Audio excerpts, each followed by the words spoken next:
Hello ছোট্ট বাচ্চা বন্ধুরা, তোমরা সবাই কেমন আছো?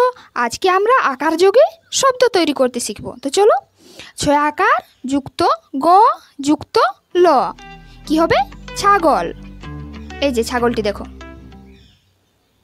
পরের শব্দ আমরা তৈরি করব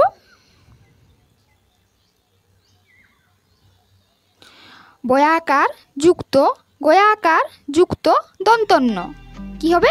বাগান। এই যে বাগানে কি সুন্দর ফুল ফুটেছে দেখো। পরের শব্দ আমরা তৈরি করব বয়াকার যুক্ত ল যুক্ত ক কি হবে?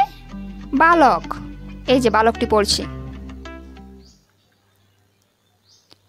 পরের শব্দ আমরা তৈরি করে নেব প যুক্ত তয়াকার যুক্ত কয়াকার কি হবে? পতাকা। এই যে আমাদের জাতীয় পতাকা। আজকের ভিডিও এত দূর পর্যন্ত। ভিডিওটি যদি ভালো লেগে থাকে ভিডিওটি একটি লাইক করে দাও, আর পরের ভিডিও দেখার জন্য চ্যানেলটি অবশ্যই সাবস্ক্রাইব করো। Bye bye.